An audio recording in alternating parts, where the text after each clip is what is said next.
नमस्कार दोस्तों। मैं आज लेके आया हूँ इडियमेट फ्रेज का टॉपिक। मोस्ट 100 इडियमेट फ्रेज पढ़ने वाले हैं और ये जो इम्पोर्टेंट रहने वाले अपने ये रहने वाले हाई कोर्ट आरडीसी के लिए, जूनियर अकाउंटेंट के लिए और वीडियो मेंस एग्ज़ाम के लिए। ये बहुत ही इंपॉर्टेंट लेके आए हैं जो पीछे के एग्ज़ाम में आ चुके हैं, पीछे के लगभग एग्ज़ाम में आए हुए हैं। तो ये इंपॉर्टेंट रहने वाले हैं क्योंकि रिपीट होते रहते हैं हाँ, एक एग्ज़ाम से दूसरे एग्ज़ाम में। तो हम ये पढ़ने वाले हैं टॉप 100 द मोस्ट 100 जो इडियमेट फ्रेज है वो पढ़ने वाले हैं आज। ठीक है, तो पहला देखते हैं इसका पहला इडियमेट फ्रेज कौन सा है। पहला इडियमेट फ्रेज है ऑल एट वंस। ठीक है, ऑल एट वंस। ठीक है, ऑल एट वंस का मतलब होता है सडनली। सडनली का मतलब अचानक, कोई काम अचानक ही हो जाए। तो ऑल एट वंस एक लाइन दी हुई मिलेगी, एक सेंटेंस दिया हुआ मिलेगा, उसके अंदर ऑल एट वंस आएगा। तो इसका मतलब क्या होता है? सडनली, अचानक ही। ठीक है, इसके बाद दूसरा है ए स्केप गोट। अगर स्केप नहीं दिख रहा है लाइट की फॉक्स की वजह से तो मैं यहाँ लिख देता हूँ ए स्केप गोट। स्केप गोट का मतलब होता है बलि का बकरा। ठीक है, सुना नहीं क्या कि उसको बलि का बकरा बना दिया। ठीक है, तो वो मतलब होता है स्केप गोट का। और स्केप गोट का यहाँ मीनिंग देखते हैं कि a person who is made to suffer for the misdeeds of another. ठीक है, कि ऐसा व्यक्ति जो दूसरों की गलती का भुगतान करे। ठीक है, यानी जो बलि का बकरा बन जाता है, यानी किसी दूसरी गलती के लिए खुद बलि का बकरा बन जाता है। तो स्केप गोट का मतलब होता है बलि का बकरा। ये मोस्ट है और ये काफ़ी एग्जाम्स में आया हुआ है, तो ध्यान में रखना। स्केप गोट का मतलब बलि का बकरा। ठीक है, तीसरा देखते हैं एट क्रॉस पर्पज। ठीक है, at cross purpose. Cross purpose का मतलब क्या होता है कि मिसअंडरस्टैंडिंग इज अदर। ठीक है, अब एक बात ध्यान में रखिए, कोई दो लोग हैं, दो लोग के आइडियाज कभी लगभग मिलते नहीं हैं। ठीक है, तो उनके जो पर्पज उद्देश्य है वो अलग अलग हो सकते हैं। तो इसका मतलब क्या है? क्रॉस पर्पज, यानी क्रॉस का मतलब ये वाला, ये आइडिया तो ऐसे नहीं मिलते हैं। तो क्रॉस पर्पज का मतलब कहता है मिसअंडरस्टैंडिंग इज अदर। ठीक है, यानी दो लोगों के बीच या प्रत्येक के बीच मिसअंडरस्टैंडिंग होना, यानी अनबन होना या आइडियाज नहीं मिलना, क्या होता है? क्रॉस पर्पज में होता है। At cross purpose misunderstanding is other. इसके बाद 4 नंबर देखते हैं at finger ends. At finger ends या फिर ये भी आ सकता है फिंगर टिप्स। फिंगर टिप्स यानी मेरे तो उंगलियों पे सब कुछ ऐसे। ठीक है, यानी एट फिंगर एंड्स या फिंगर टिप्स। इसका मतलब क्या होता है कि वेल मेमोराइज्ड, यानी अच्छे से याद होना। ठीक है, या फुली नोन, यानी पूरी जानकारी होना।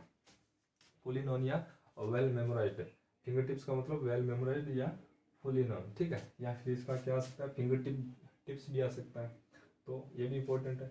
इसके बाद एट द फर्स्ट ब्लश।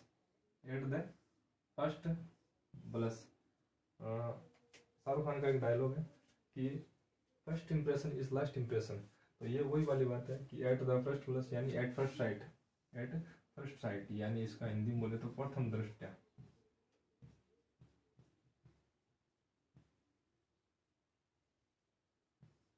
यानी प्रथम दृष्टया। ठीक है, यानी प्रथम दृष्टि के अंदर, फर्स्ट इंप्रेशन के अंदर ही।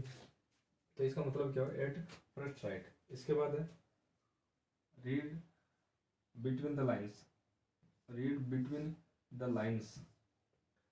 अब मान लीजिए कोई भी लाइन पढ़ रहे हैं और उसके बीच में से हम अच्छे से पढ़ रहे हैं, रीड बिटवीन द लाइन्स, अच्छे से पढ़ रहे हैं। इसका मतलब हम क्या कर रहे हैं? फाइंड आउट, यानी खोज रहे हैं द सेक्रेट मीनिंग, यानी कोई सेक्रेट मीनिंग ढूंढ रहे हैं, सेक्रेट अर्थ ढूंढ रहे हैं। तो इसका मतलब क्या हुआ? रीड बिटवीन द लाइन्स, यानी लाइन्स के बीच में से पढ़ने का मतलब क्या? Find out the secret meaning, यानी सेक्रेट मीनिंग ढूंढना। इसके बाद है body and soul. Body and soul. ठीक है, मान लीजिए मैं कोई काम कर रहा हूँ तो मैं उसके अंदर पूरा डल गया हूँ, उस काम के अंदर संपूर्णतः डल के काम करता हूँ या फिर पूरा मन लगा के काम करता हूँ। तो इसका मतलब क्या था? बॉडी एंड सोल, यानी मैं आत्मा से काम कर रहा हूँ। तो इसका मतलब होता है होली या एंटायरली, संपूर्ण तरीके से। इसके बाद लुक ब्लैक एट समबॉडी, यानी लुक ब्लैक एट समबॉडी का मतलब क्या होता है? लुक एंग्रली, यानी गुस्से से देखना। हम किसी को गुस्से से देखते हैं तो उसके लिए ये यूज किया जा सकता है कि लुक ब्लैक एट समबॉडी, यानी लुक एंग्रली। इसके बाद ब्लैक आर्ट। ब्लैक आर्ट यानी काला जादू। ठीक है, मतलब क्या होता है? मैजिक, जादू यूज में लेना। Magic used for evil purpose, ठीक है, यानी एविल पर्पज यानी काला जादू का मतलब ये होता है किसी गलत उद्देश्य के लिए ये काम में लेना, तो ये होता है ब्लैक आर्ट। नाम आ जाए ब्लैक आर्ट कहीं एडीएम फ्रेज के अंदर तो ये ध्यान में रखना, magic used for evil purpose, इसका मतलब ये होता है। इसके बाद fair and square, fair and square का मतलब होता है ईमानदार, ठीक है, ऑनेस्ट। फेयर एंड स्क्वायर का मतलब क्या होता है, ऑनेस्ट, फेयर एंड स्क्वायर या ऑनेस्ट। इन डीप वाटर, डीप वाटर, ठीक है, डीप वाटर का मतलब क्या होता है कि पानी की गहराई में, ठीक है, पानी की गहराई या गहरे पानी के अंदर, ठीक है। तो इसका मतलब क्या, ग्रेट डिफिकल्टीज यानी बड़ी कठिनाई आ जाए तो मतलब डीप वाटर में चले जाते हैं तो डूब जाते हैं जिसको तैरना नहीं आता, तो इसका ये मतलब होता है ग्रेट डिफिकल्टीज यानी बड़ी कठिनाई या बड़ी मुसीबत आ गई है, तो इन डीप वाटर का मतलब ग्रेट डिफिकल्टीज। इसके बाद इन्स एंड आउट्स, INS यानी इन्स एंड आउट्स, इसका मतलब क्या था, फुल डिटेल, फुल डिटेल्स यानी पूरा विवरण, पूरा विवरण, फुल डिटेल्स अर्थात पूरा विवरण। इन्स एंड आउट्स जहाँ भी लिखा मिले इसका मतलब क्या होता है, फुल डिटेल्स, फुल डिटेल्स, किस चीज़ की फुल डिटेल मांगते हैं ना, तो ये वही वाला फुल डिटेल्स है। तो इन्स एंड आउट्स का मतलब क्या होता है, फुल डिटेल्स। इसके बाद 13 number, in black and white, ये बहुत इंपॉर्टेंट है भाई, in black and white, in black and white. देखिए हम किसी पेज पर लिखते हैं तो वो पेज क्या होता है, वाइट होता है, और लिखते किसी, मान लीजिए किसी ब्लैक पेन से लिखते हैं तो वो ब्लैक हो गया, ठीक है, ब्लैक एंड वाइट, ठीक है। तो काला और सफ़ेद, इसका मतलब क्या था, इन राइटिंग यानी लिखित में, कोई चीज़ लिखित में। मान लीजिए किसी अधिकारी के पास जाते हैं किसी उद्देश्य से, तो उसको बोलते हैं कि साहब ये काम हमारा हुआ नहीं है, ठीक है, तो वो बोल देता है कि भाई करवा देंगे, तो हम लोग बोलते हैं कि सर करवाने ऐसे नहीं मानेंगे, आप लिखित में दे दो मेरे को, ठीक है। तो ये वही वाली बात है कि इन ब्लैक एंड वाइट का मतलब क्या था, इन राइटिंग यानी कोई चीज़ लिखित में लेना, लिखित में, इन राइटिंग, ठीक है, लिखित में। इसके बाद इन द रेड, इसका मतलब क्या था, इन डेब्ट यानी कर्जे में डूब जाना, इन डेब्ट यानी कोई कंपनी कर्जे में डूब गई तो उसके लिए यूज किया जा सकता है कि इन द रेड यानी इन डेब्ट।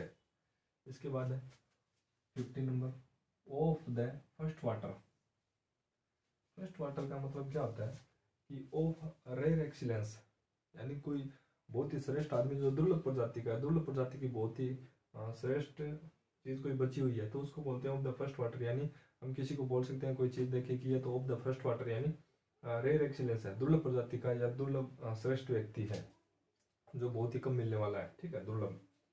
Over head and years, over head and years, head का मतलब सर, ईयर्स का मतलब कान, ठीक है, हम पूरा ध्यान लगा के सुनते हैं, पूरी गहराई से सुनते हैं, तो ओवर हेड एंड ईयर्स का मतलब क्या होता है, डीपली, गहराई से, डीपली, गहराई से। इसके बाद रैंक एंड फाइल, बहुत अच्छा है ये, एक तो ये वाला मोस्ट है, ये वाला मोस्ट है, मोस्ट तो सारी है लेकिन ये इन और भी मोस्ट है, इसको बोल सकते हैं कि वेरी वेरी मोस्ट है ये। तो rank and file, rank and file का मतलब क्या होता है, the common people, the common people यानी सामान्य लोग, यानी सामान्य लोग या आम आदमी, उसके लिए यूज होता है रैंक एंड फाइल। इसके बाद है cog in the machine, cog in the machine है अर्थात an important person of a big enterprises, of a big enterprises, ठीक है।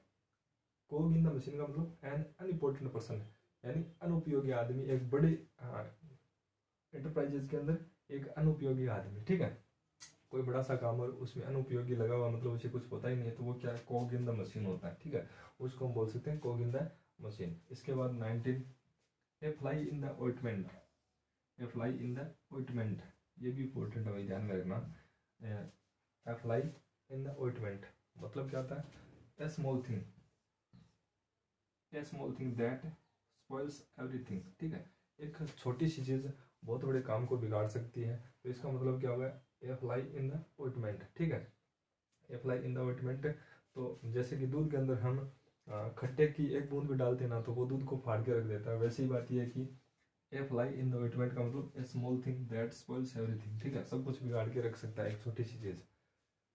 इसके बाद 20 नंबर, हैमर एंड टंग्स।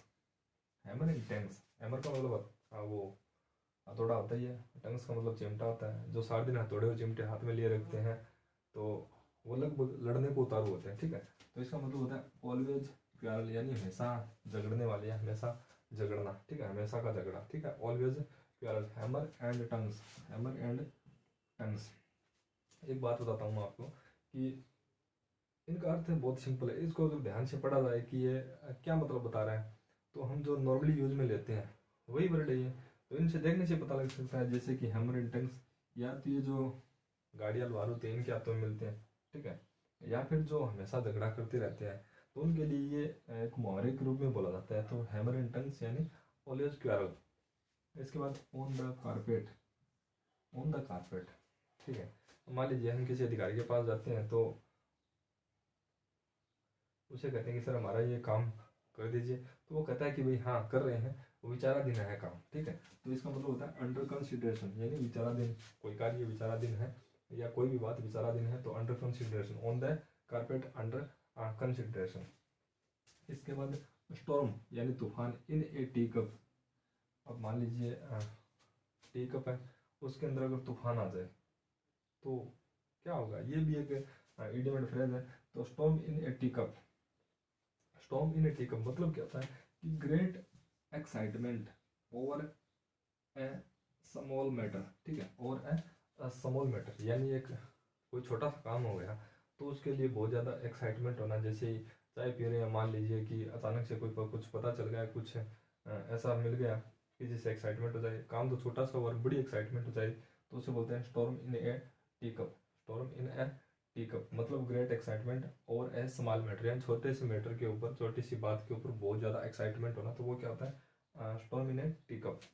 इसके बाद वॉल्व्स, वॉल्व का मतलब आपको बताइए कि भेड़िया होता है। वॉल्व्स इन शिप्स क्लोथिंग, ठीक है, शिप्स यानी जो भेड़िया होता है वो भेड़ की खाल, शिप्स का मतलब भेड़, जो गडरिया चराते हैं वो होती है भेड़, और वॉल्व्स मतलब जो जंगल का भेड़िया होता है, जो हिंसक जानवर होता है वो। वॉल्व्स इन शिप्स क्लोथिंग मतलब क्या होता है कि एनिमी यानी शत्रु, पोजिंग एज ए फ्रेंड, मतलब ऐसा दोस्त, ये ऐसा शत्रु जो दोस्त बन रहा है या दोस्त बनने का नाटक कर रहा है, तो उसके लिए कहते हैं वॉल्व्स इन शिप्स क्लोथिंग, ठीक है, wolves in sheep's clothing.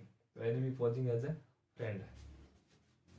Pick holes in one's coat, pick holes in one's coat मतलब फाइंड फॉल्ट, दोष खोजना, फाइंड फॉल्ट मतलब pick holes in one's coat, find fault.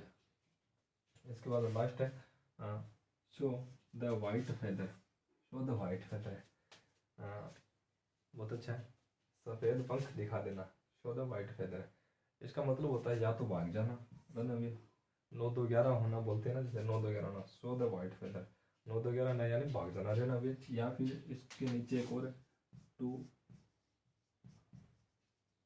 Betray यानी धोखा देना, धोखा देना, रन अवे या टू बिट्रे धोखा देना। तो शो द वाइट फेदर ये भी मोस्ट इम्पोर्टेंट है, बहुत एग्जाम्स के अंदर ये आया हुआ है, तो ध्यान में रखना, शो द वाइट फेदर। तो ये अपने 25 इडियम एंड फ्रेज हो गए हैं। मैं और भी लेके आऊँगा 75 जो मोस्ट होंगे।